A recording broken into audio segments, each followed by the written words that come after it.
আসসালামু আলাইকুম সবাইকে। কেমন আছেন সবাই? আশা করি আল্লাহর রহমতে ভালো আছেন।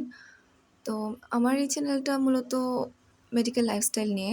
যেহেতু আমি মেডিকেল স্টুডেন্ট, যদিও এখনো পর্যন্ত আমি তেমন একটা বড় ভিডিও আপলোড করি নাই এখনো মেডিকেল লাইফস্টাইল নিয়ে। কিন্তু আপনারা যদি আমার চ্যানেলকে দেখে থাকেন দেখবেন আমি অনেকটাই শর্টস বানিয়ে ফেলেছি। অলমোস্ট মেডিকেল লাইফ নিয়ে হচ্ছে ১০০ র উপরে শর্টস বানিয়েছি।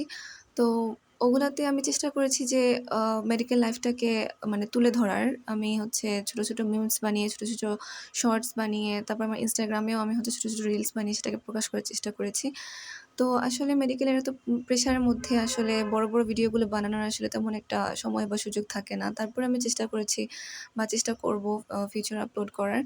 তো আমি যেহেতু একটু মানে ব্যালকনিতে বসে আমি এই ভিডিওটা মানে মানে অডিওটা রেকর্ড করছি, তো এজন্য একটু হয়তো নয়েজ শোনা যাচ্ছে। তো আশা করি আপনারা সেটা মানে ইগনোর করবেন বা অ্যাডজাস্ট করবেন। আমি সেটার জন্য দুঃখিত।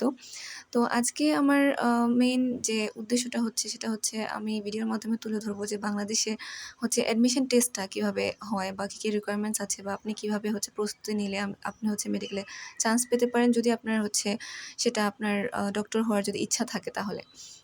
তো ফার্স্ট অফ অল বাংলাদেশের যে মেডিকেল অ্যাডমিশন টেস্টটা আছে সেটা আসলে খুবই কম্পিটিটিভ হয়। যারা হচ্ছে এক্সাম দিয়েছেন বা আপনারা যদি সিনিয়র কেউ থাকেন সেটা হয়তো আপনারা দেখবেন বা জেনে থাকবেন। আর যদি আপনারা একদম নতুন থাকেন তাহলে কোনো সমস্যা নেই। আমি আজকে ভিডিওতে সবকিছু ডিটেইলসে বলে দিব। তো আমি হচ্ছে ফার্স্টে আমার ইন্ট্রোডাকশনটা দিয়ে দেই। মেডিকেল কলেজে আমি 4th ইয়ারে পড়াশোনা করছি। সো যখন আমি অ্যাডমিশন টেস্ট দিয়েছিলাম তখন আমি কী প্রবলেম ফেস করেছি বা কীভাবে পড়াশোনা করতে হয় সেটা আমি আজকে ডিটেইলসে বলব, আমি আগে বলেছি। সো ১ম এ স্টার্ট করে নেই। আমাদের হচ্ছে বাংলাদেশে যে অ্যাডমিশন টেস্টটা হয় সেটা হচ্ছে আমাদের মানে এসএসসি, এইচএসসি পড়েই তো সবগুলো অ্যাডমিশন টেস্ট হয়। আপনি বলেন ইউনিভার্সিটির কথাই বলেন বা মেডিকেলের কথা বলেন, তো আল্টিমেটলি হচ্ছে এইচএসসি পড়ে আমরা এই অ্যাডমিশন টেস্টগুলো দিয়ে থাকি মূলত। তো এটার জন্য হচ্ছে মেডিকেলের যে রিকোয়ারমেন্টসটা সেটা হচ্ছে যে আপনার এসএসসিতে এবং এইচএসসিতে এখনো পর্যন্ত যে নিয়মটা আরকি, পরে যদি চেঞ্জ হয়, যেহেতু সরকার চেঞ্জ হয়েছে, যদি কোনো চেঞ্জ হয় সেটা যদি চেঞ্জ হয় তাহলে আমি আপডেট অবশ্যই জেনে দিব, যে মানে আপনাদেরকে জানিয়ে দিব। কিন্তু এখনো পর্যন্ত যে নিয়মটা আছে সেটা হচ্ছে যে আপনার এসএসসিতে এবং এইচএসসিতে ২ টাতে হচ্ছে আপনার জিপিএ গুলা মিলে হচ্ছে 9 পয়েন্ট হতে হবে। তো 9 পয়েন্ট হলেই কেবল আপনি হচ্ছে এক্সামের জন্য মানে আপনি এলিজিবল, আপনি এক্সাম দিতে পারবেন। মানে অ্যাডমিশন টেস্টে আপনি বসতে পারবেন। তো এখন মনে করুন একটাতে আপনার হচ্ছে আপনি এসএসসিতে 4.50 পাইলেন, আরেকটাতে হচ্ছে মানে এইচএসসিতে 4.50 পাইলেন। তাহলে ২ টা মিলিয়ে কিন্তু আপনার 9 পয়েন্ট হয়ে যাচ্ছে। তার মানে আপনি হচ্ছে অ্যাডমিশন টেস্ট দিতে পারবেন। অথবা দেখা গেছে যে একটাতে হচ্ছে আপনি 4.94 পাইলেন, আরেকটাতেও আপনি হচ্ছে 4.50 উপরে পাইলেন। তো এখানে আপনার 9 পয়েন্টের উপরে চলে আসে। তো সবকিছু মিলাইয়া আরকি আপনার হচ্ছে 9 পয়েন্ট হতে হবে। আরেকটা হচ্ছে যে আপনার পরে হচ্ছে আপনি যে অ্যাডমিশন টেস্টটা দিবেন, যেদিন অ্যাডমিশন টেস্টটা দিতে যাবেন সেটা হচ্ছে ১০০ মার্ক ক্যারি করে। তো সেখানে হচ্ছে আপনি ১০০ মার্কের মধ্যে আপনার হচ্ছে আপনি আ দাগাবেন। আপনার যে এমসিকিউ গুলা আছে, এমসিকিউ টাইপসের হয়, শুধুমাত্র এমসিকিউ টাইপসের হয়। তো ওখানে কিছু সিলেবাস আছে। তো সিলেবাসগুলোর মধ্যে আসলে আপনার যে সাবজেক্টগুলো থাকে আমি সেটা বলে দিচ্ছি। অবশ্যই তো বায়োলজি থাকবে আপনার। তারপরে হচ্ছে ফিজিক্স, কেমিস্ট্রি থাকে। তারপরে ইংরেজি এবং জিকে, এগুলা দিয়ে হচ্ছে মূলত আপনার অ্যাডমিশন টেস্টটা হয় এই সাবজেক্টগুলোর উপর বেস করে। তো এই যে জিনিসগুলো, তো এখানে কত মার্ক ক্যারি করে বা আপনি হচ্ছে কিভাবে এগুলা ইয়ে করবেন সেটা আপনি হচ্ছে এইচএসসি পড়েই সবগুলো আপনি জেনে যাবেন। আপনি যদি কোনো কোচিং সেন্টারে অ্যাডমিট হন তাহলে তো ওরা হচ্ছে আপনাকে আরও ডিটেইলসে বলে দিবে। তো যেদিন আপনি হচ্ছে এক্সাম দিতে যাবেন, সেদিন হচ্ছে আপনাকে হচ্ছে দাগাতে হবে হচ্ছে আপনার ১০০ মার্কের এক্সাম থাকবে। তো ১০০ টা এমসিকিউ থাকবে। আপনাকে হচ্ছে এমসিকিউ দাগাতে হবে। কিন্তু সেখানে হচ্ছে সবচেয়ে বড় যে মানে ধাক্কাটা আমরা খাই সেটা হচ্ছে সেখানে নেগেটিভ মার্কিং থাকে। যেমন মনে করেন আপনি যদি ৪ টা ভুল মার্ক মানে ভুল দাগান তাহলে ৪ টা তো কাটা যাবে। প্লাস হচ্ছে আরও 0.25 কাটা যাবে। তো দেখা যাচ্ছে যে এরকম নেগেটিভ মার্কিং এর জন্য আমাদের অনেকটাই হচ্ছে মার্কস চলে যায়। তো আমার সাজেশন থাকবে যেদিন হচ্ছে আপনি অ্যাডমিশন টেস্ট দিতে যাবেন বা আপনার যদি কেউ ছোট ভাই-বোন থাকে, কেউ যদি অ্যাডমিশন টেস্ট দিতে যায়, সেদিন কিন্তু আপনার চেষ্টা করবেন যে মাথা ঠান্ডা করে যাওয়ার এবং অবশ্যই হচ্ছে সকালে কিছু খেয়ে যাবেন। কারণ আপনি যদি আপনার কোয়েশ্চেনটা ভালো করে বুঝতে চান, কারণ মেডিকেলের কোয়েশ্চেনগুলো আসলে অনেক ট্রিকি হয়। তো আপনি যদি বুঝতে চান বা আপনার যদি কনসেন্ট্রেশন রাখতে হয় আপনার এক্সামের মধ্যে, তাহলে অবশ্যই কিন্তু আপনার মাথায় হচ্ছে গ্লুকোজ দরকার। আপনি কিছু খেলেই কিন্তু আপনার ব্রেইনের মধ্যে গ্লুকোজ যাবে।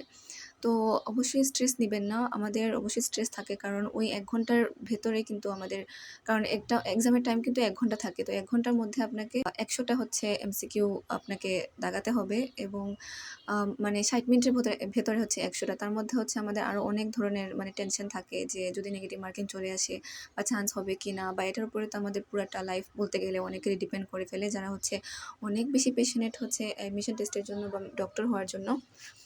তো তাদের জন্য এটা খুবই স্ট্রেসফুল থাকে। তো যত যাই হোক আপনি যদি মুসলিম হয়ে থাকেন বা আপনি যে ধর্মেরই হন না কেন, আপনি হচ্ছে সৃষ্টিকর্তার উপর মানে বিশ্বাস রাখবেন।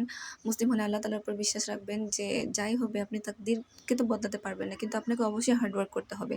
আপনার অ্যাডমিশন টেস্টে যাওয়ার মানে ওই দিনের আগ পর্যন্ত আপনার যত ধরনের হার্ড ওয়ার্ক করা লাগে আপনি করবেন এবং সেই দিন হচ্ছে আপনি আপনার যে চেষ্টা তো অবশ্যই করবেন এবং আল্লাহর উপরে তাওয়াক্কুল করে হচ্ছে আপনি এক্সামটা দিবেন। তো এতক্ষণ তো মেডিকেল অ্যাডমিশন টেস্ট নিয়ে কথা বললাম যে এখন আসি যে আপনি কিভাবে পড়াশোনা করলে হচ্ছে আপনি মেডিকেলে চান্স পেতে পারেন সেটা নিয়ে কিছু কথা বলি কারণ হচ্ছে একটা অ্যাডমিশন টেস্ট মানে আমাদের জন্য খুবই একটা স্ট্রেসফুল মানে একটা মোমেন্ট এবং আমরা আসলে অনেকেই চাই মানে আমরা অলমোস্ট সবাই যারা অ্যাডমিশন টেস্ট দিই আমরা সবাই চাই যাতে আমরা একটা কিছু ভালো জায়গায় চান্স পেয়ে যাই এবং আমাদের বাবা মারও স্বপ্ন থাকে। তো আপনি কিভাবে পড়াশোনা করলে চান্স পেতে পারেন সেটা নিয়ে একটু কথা বলি। ফার্স্ট অফ অল হচ্ছে আপনাকে অবশ্যই হচ্ছে মানে হার্ড ওয়ার্ক করতে হবে। এটার তো কোনো বিকল্প নেই। হার্ড ওয়ার্ক বলতে আপনাকে অনেক কঠোর পরিশ্রম করে পড়াশোনা করতে হবে। এটা তো কোনো বিকল্প নাই। এবং সেকেন্ডলি যখন হচ্ছে আপনি আপনার 100% দিয়ে দিবেন, তারপরে কিন্তু আপনাকে একই সাথে আপনি যদি মুসলিম হন, আপনাকে অবশ্যই তাকদীরে বিশ্বাস করতে হবে। কারণ আমাদের কি হয় যে আমরা যখন অনেক পেশনেট থাকি কারণ অ্যাডমিশন টেস্ট আপনি জানেন অনেক কম্পিটিটিভ হয়। আমাদের সিট খুবই কম কিন্তু স্টুডেন্ট অনেক বেশি থাকে। তো সেই তুলনায় দেখা যায় যে অনেক কঠোর পরিশ্রম করার পরে আমাদের চান্স হচ্ছে না। তারপর আমরা ফ্রাস্ট্রেটেড হয়ে যাই। অনেক কিছু আমাদের কষ্ট হয়। তো সেক্ষেত্রে হচ্ছে আপনাকে অবশ্যই তাকদীরে বিশ্বাস করতে হবে। আপনার পরিশ্রমের পরে একই সাথে হচ্ছে আপনি তাকদীরে বিশ্বাস করবেন। কিন্তু আপনি যে হার্ড ওয়ার্কটা করবেন সেটা কিভাবে করবেন? কারণ দেখা যায় যে আপনাকে অবশ্যই একটা কোচিংয়ে অ্যাডমিশন টেস্টের যে কোচিংগুলা আছে, রেটিনা আছে, উদ্ভাস আছে, উন্মেষ আছে বাংলাদেশের যেগুলাতে, মেডিকো আছে। তো ওগুলাতে যেকোনো একটা কোচিং সেন্টারে আপনি অবশ্যই ভর্তি হওয়ার চেষ্টা করবেন। কারণ আপনি যদি মনে করেন যে আপনি বাসায় পড়ে আপনি করে ফেলবেন তাহলে সেটা আপনার একটা ভুল সিদ্ধান্ত হবে। অনেকেই হচ্ছে পেরে যায়, যারা হচ্ছে বাসায় পড়ে পেরে যায়। কিন্তু সেটা খুবই রেয়ার। সো কারণ আমি কোচিং সেন্টারে স্পেসিফিক্যালি কোনো কোচিং সেন্টারের নাম কেন মানে এগুলাকে আমি জাস্ট একটা উদাহরণ দিলাম। আমি স্পেসিফিক্যালি কোনো কিছুর নাম বলতে চাই না। কিন্তু আপনি একটা কোচিং সেন্টারে আপনার কনসিস্টেন্সি মেইনটেইন করার জন্য আপনি হচ্ছে একটা কোচিং সেন্টারে এডমিট হয়ে যাবেন। কারণ হচ্ছে সেখানে আপনাকে বিভিন্ন ধরনের গাইডলাইন দেওয়া হবে। কখন হচ্ছে আপনার এডমিট কার্ডটা থাকে সেটা কখন বের হবে বা আপনাকে আপনার হচ্ছে সাবজেক্ট ওয়াইজ এক্সাম নিবে, তারপর চ্যাপ্টার ওয়াইজ এক্সাম নিবে, তারপর হচ্ছে পেপার ফাইনাল নিবে, তারপর হচ্ছে সাবজেক্ট ফাইনাল নিবে। আপনাকে হচ্ছে জাস্ট কন্টিনিউ এক্সামের ভেতরে রাখবে। তারপর হচ্ছে আপনার বিভিন্ন ধরনের গাইডলাইন পাবেন, ছোট নোটস দেয়, ট্রিক্স দেয়, অনেক ধরনের নেমোনিক্স দেয়, অনেক হচ্ছে স্টাডি মেটেরিয়ালস ওরা দিয়ে দেয়। অনেক সুন্দর করে আপনি যে কোচিং সেন্টারে ভর্তি হন না কেন, আপনার হচ্ছে মেইন উদ্দেশ্য থাকবে হচ্ছে আপনার জাস্ট কনসিস্টেন্সি মেইনটেইন করার জন্য আপনি কোচিং সেন্টারে এডমিট হইছেন। কিন্তু বাকি যত ধরনের পড়াশোনা আছে সেটা আপনি হচ্ছে নিজে থেকে করবেন। সব ধরনের পড়াশোনা আছে, যেগুলো পড়াশোনা আছে আপনি নিজে করবেন। আপনি হচ্ছে দিনে যত ঘন্টা আপনার নামাজ, খাওয়া, গোসল এগুলা বাদে সময় থাকে আপনি জাস্ট পড়াশোনার চেষ্টা করবেন। কারণ পড়াশোনার কোনো বিকল্প নাই আসলে। আপনার বাংলাদেশে যে অ্যাডমিশন টেস্ট সেখানে আপনি ফার্স্টে যখন কোচিংয়ে অ্যাডমিট দিতে যাবেন মানে এক্সাম দিতে যাবেন তখন দেখবেন যে সবাই হচ্ছে 95 100 এরকম মার্কস পেয়ে যাচ্ছে, 100 তে 100 পেয়ে যাচ্ছে। কেউ হচ্ছে 95 96 90 র নিচে নাই। তখন আপনি হচ্ছে ফ্রাস্ট্রেটেড হবেন না। আপনার একটা রিকোয়েস্ট থাকবে। কারণ তখন আমার ক্ষেত্রে যেটা হয়েছিল আরকি, আমি যখন ফার্স্টে গিয়েছিলাম তখন দেখা যেত যে আমি কোনোমতে 70 75 এরকম পাচ্ছি। কিন্তু সবাই 90 আপ এরকম পাচ্ছে। আমি অনেকটা ফ্রাস্ট্রেটেড হয়ে গেছিলাম। কিন্তু পরে দেখা গেল যে আমি যখন আস্তে আমি কনসিস্টেন্সি মেইনটেইন করেছি যে ফ্রাস্ট্রেটেড হয়ে গেছিলাম। কিন্তু পরে আমি নিজেকে বুঝিয়েছি, নামাজ পড়েছি, দোয়া করেছি। আপনাকে অবশ্যই আপনি মুসলিম হলে আপনি এই কাজগুলা করবেন। কারণ আমাদের সৃষ্টিকর্তা কিন্তু অনেক পাওয়ারফুল। উনি চাইলেই কিন্তু মানে দোয়ার মাধ্যমে আমরা আমাদের তাকদীরকে চেঞ্জ করতে পারি। তো আমি এরকম করতে এবং অবশ্যই আমি অনেক পড়াশোনা করতাম। একদম পাগলের মতো পড়াশোনা করতাম যে আমাকে অনেক ভালো রেজাল্ট করতে হবে, এটা করতে হবে।